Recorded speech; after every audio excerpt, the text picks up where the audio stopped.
PR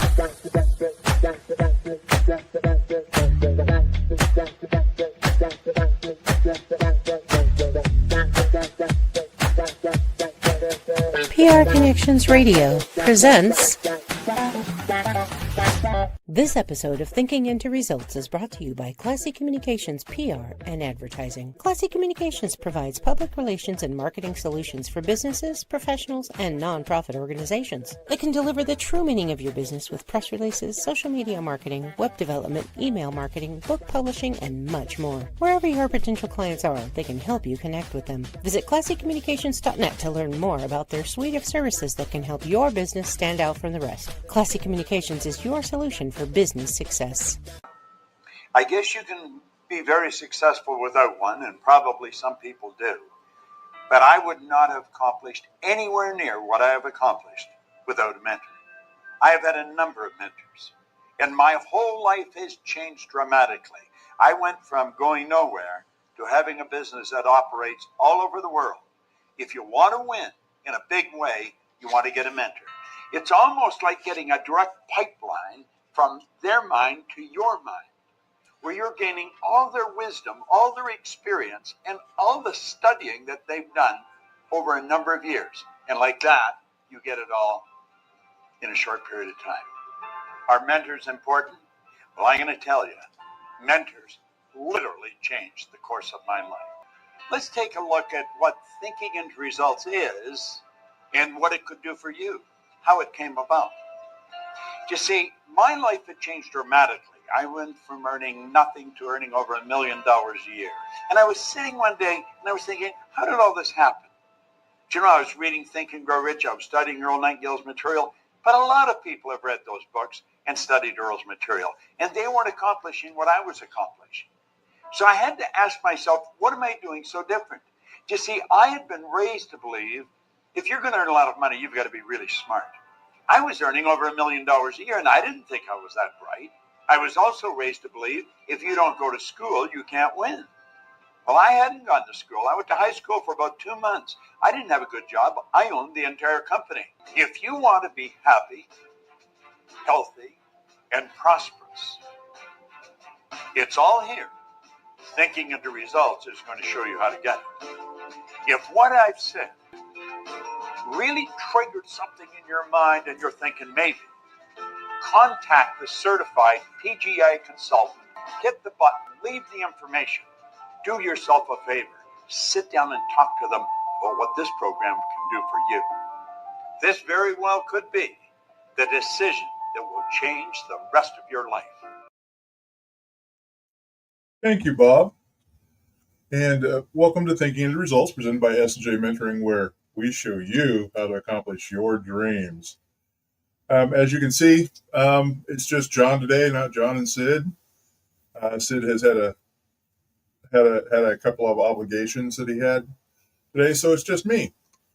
So, and I'd just like to welcome you to step 8, persistence. Giving up is not an option.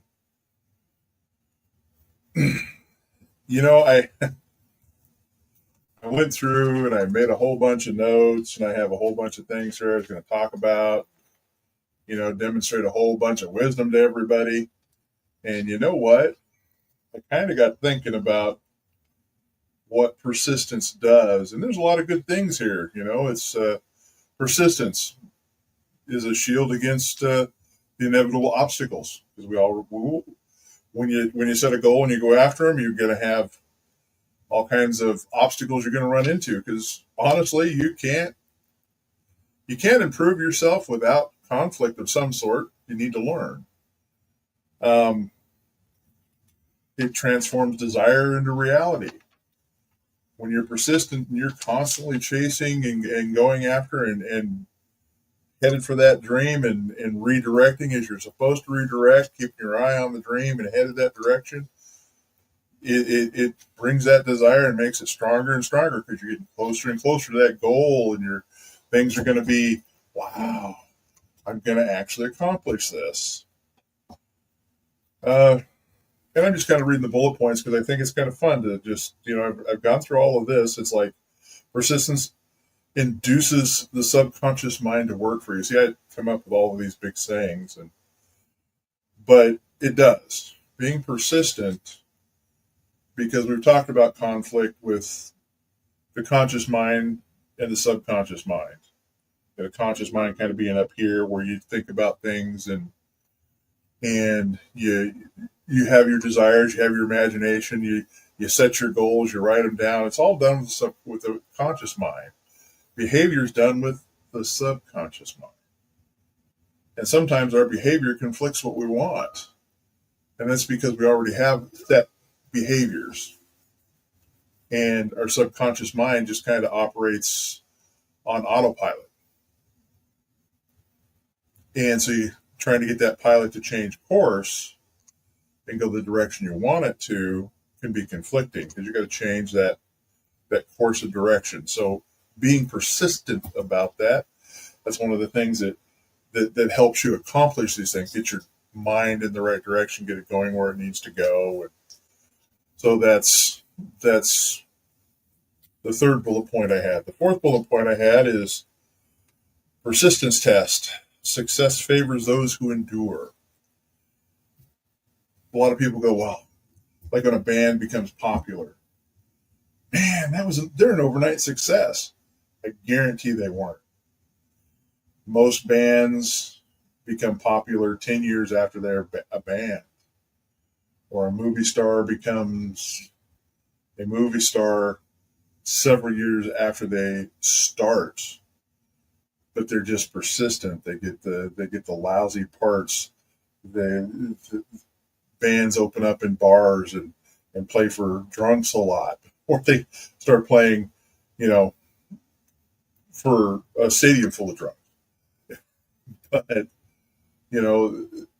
it's persistence that keeps them going.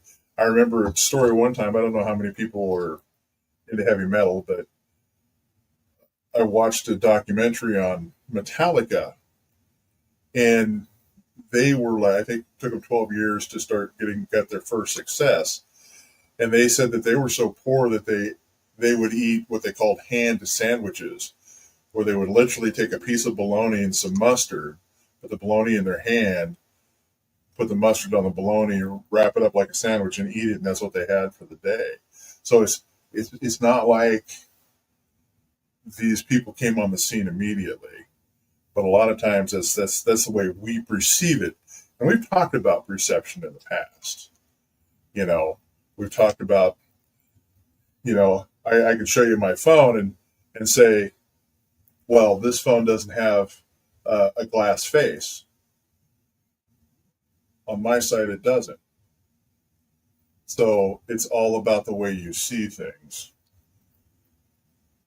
And sometimes we just, we have the wrong perception of something. And persistence helps clear that up. And let's see here. What's the fifth one? We just talked about habits. Persistence cultivates the habits of success. And what I was going to talk about there, basically, this is just a quick overview of everything because I want to get into something a little more in depth about persistence. But once you're successful at something, once you obtain one of those C goals that Sid is really fond of mentioning, and honestly, they're the best goals out there because they're the hard ones to obtain. You have to really learn something to obtain these. And once you started obtaining goals like that, now you've developed this habit of being successful. So once you're successful, it becomes easier to be successful again and again and again, because you've learned that persistence is really one of the biggest keys to the whole thing. Doing everything that's needed to be done, even if you don't want to do it. Because one of the biggest things that they talk about with with um, people who are successful and people who aren't, is they just don't want to do it. The difference is successful people will do it because they know that they have to. They're more about delayed satisfaction instead of immediate satisfaction. And let's face it, there's a lot of things that are happening in today's society that satisfy that immediate satisfaction. We can literally drive downtown, drive up to a restaurant, order it, and have it in less than 5 minutes. And that is it necessarily the right thing for our society? I don't know, but instant gratification is something we become used to. And so that's a habit that we have to break to move forward. So those are my bullet points for today that I was going to talk about, but I decided I'd rather talk about something that's a little more personal. We get on this show and we talk to everybody and we tell you, hey, these are good things that are going to happen, and this is what's happened, and at the end it's going to be happy. Well, that's true. At the end it's going to be happy. But a lot of times what you don't hear from a lot of podcasts, from a lot of shows like the one I do, is how much the very people that are teaching you this had to struggle to get to where they were and where they are. And I'm going to be 60 this year.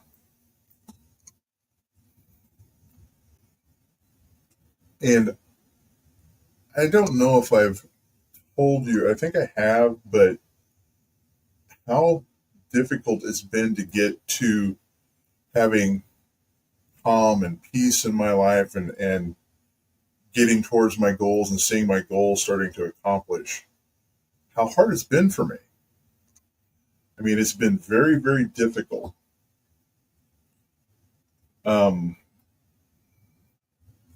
And it started it's a little over 3 years ago. I'd spent just over 2 months in the hospital. And they'd actually had to induce a coma because that's how sick I was.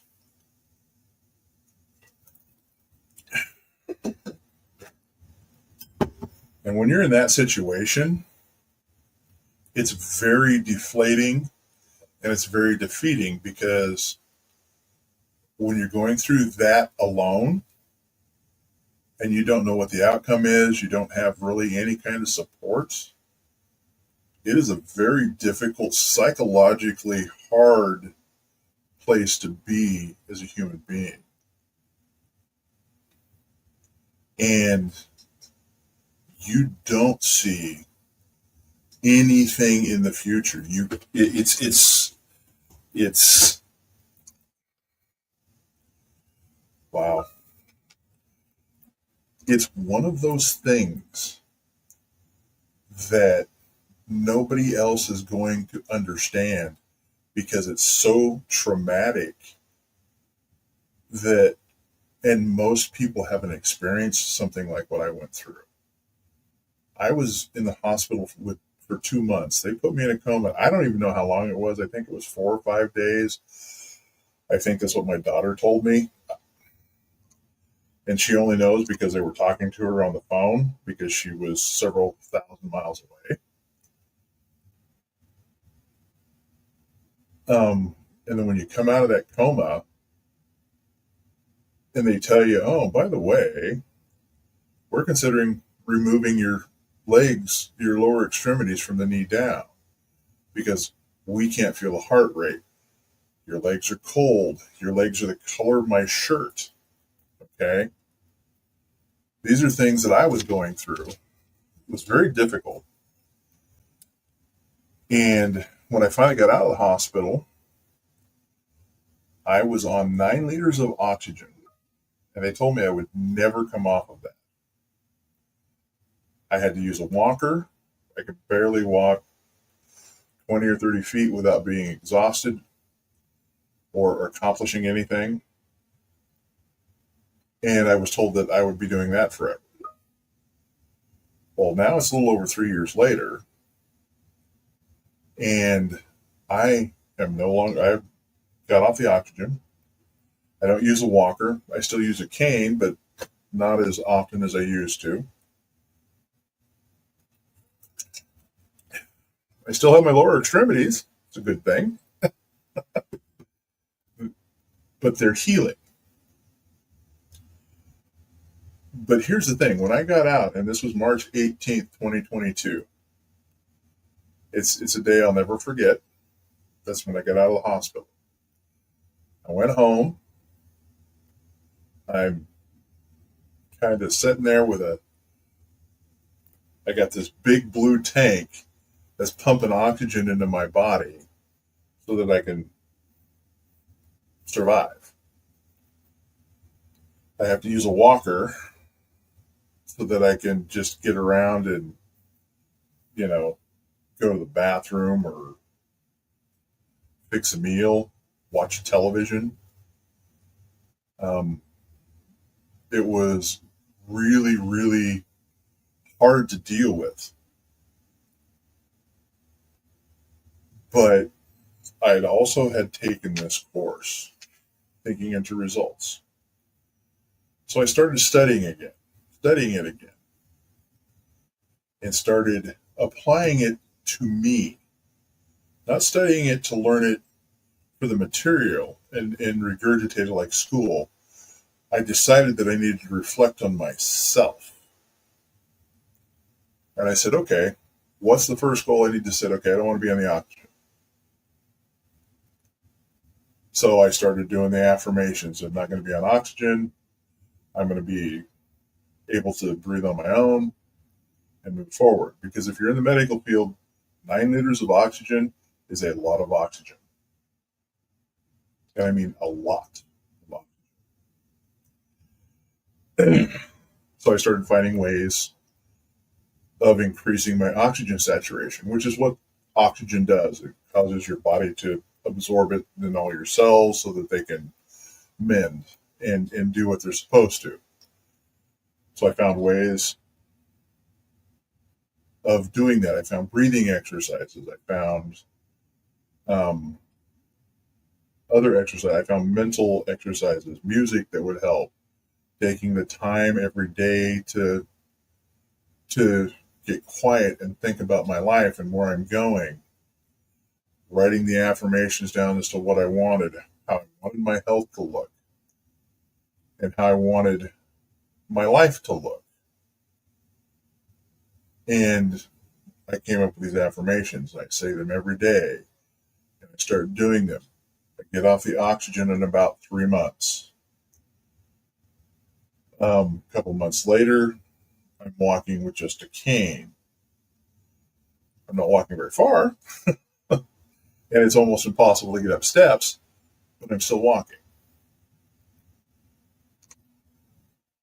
Fast forward to 3 years later to now, I don't need the oxygen at all.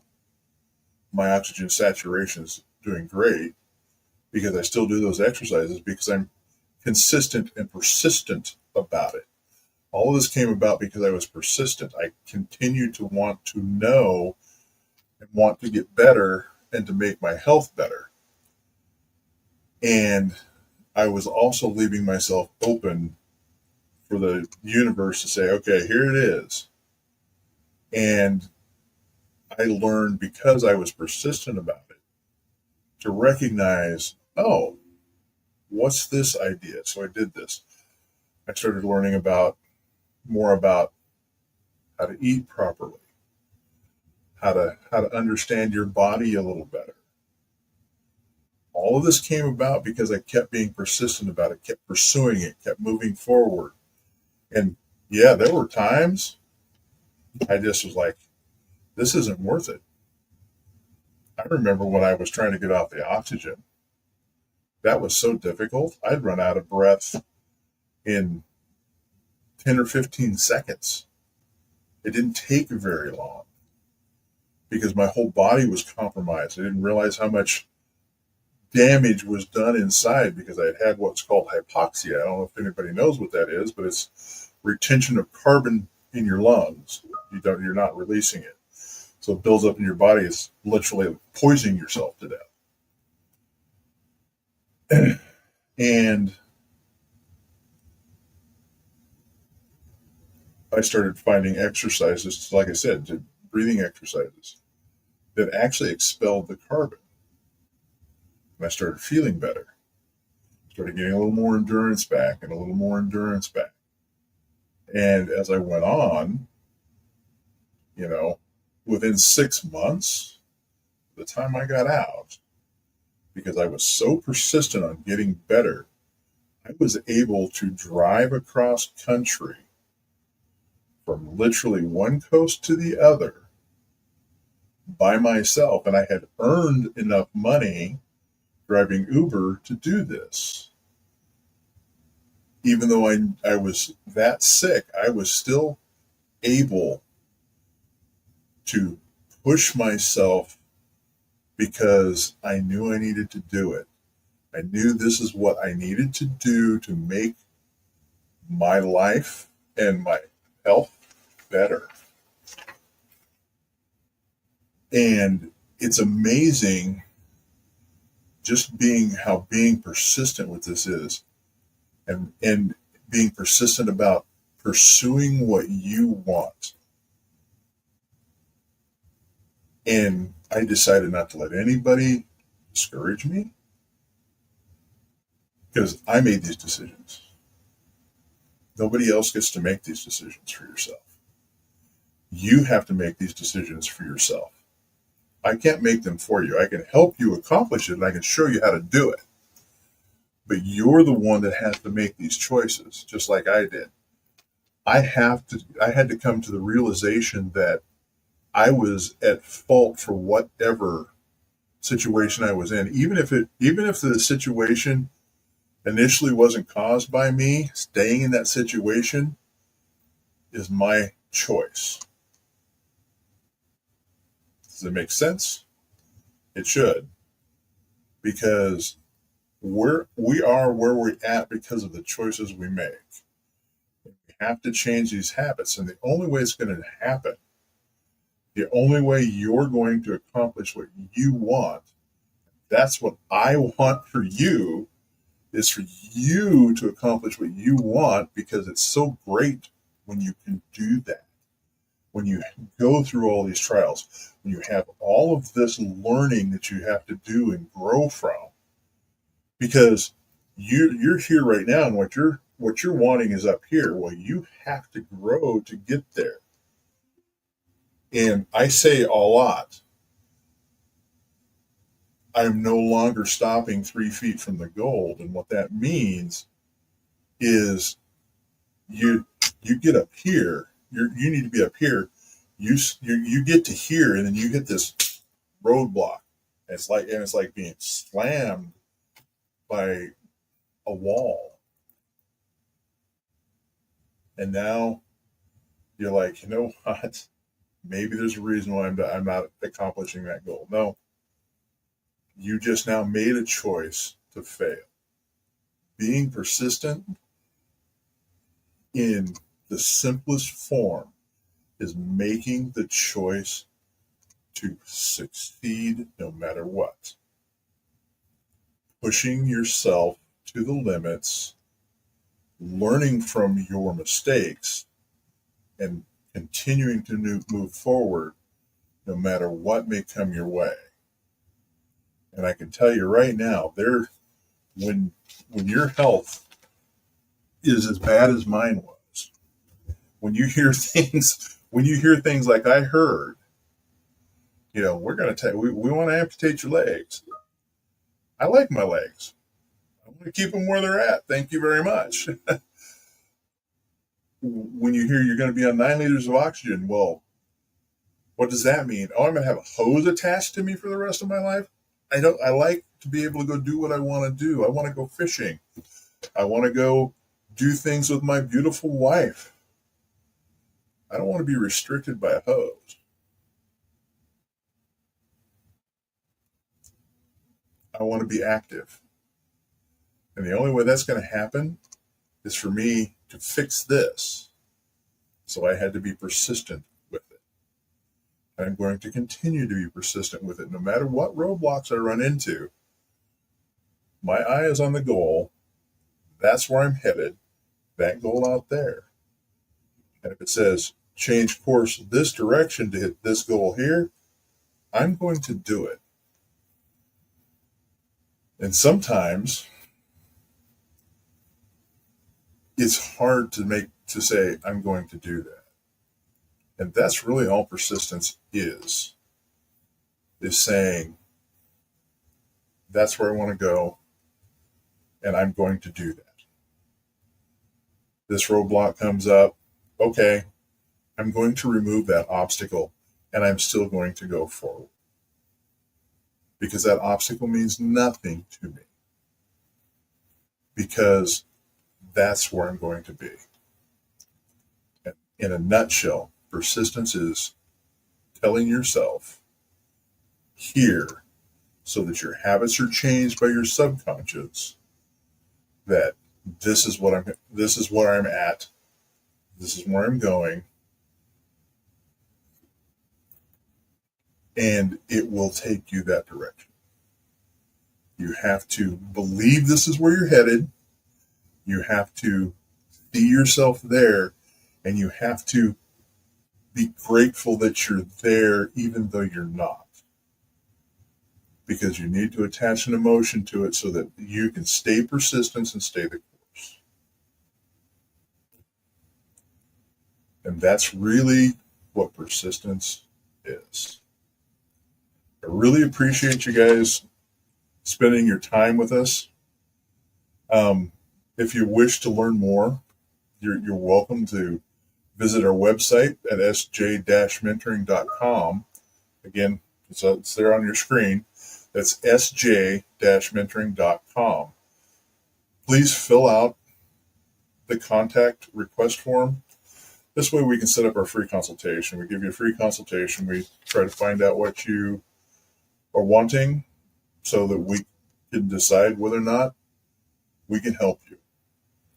Because if you can show us what you want, we can show you how to get it. And like, share, subscribe. It really helps. And remember, next week, we're going to have another live show. And next week, we're going to be discussing step 9. Form a mastermind. You can't think of everything. And remember, S&J Mentoring, we show you how to accomplish your dreams. Have a great day, everybody. Thank you for joining us. Did you know your clothing could help balance your body's pH levels? Our cutting-edge fabric technology naturally promotes optimal pH balance, helping you feel energized, refreshed, and at your best every day. Use promo code PRTalk for more info. Tap the link in the description or contact our experts at 702-445-9488 to learn more. PR Connections Radio thanks you for watching this podcast. Check out more episodes of this show and our others at prconnectionsradio.com.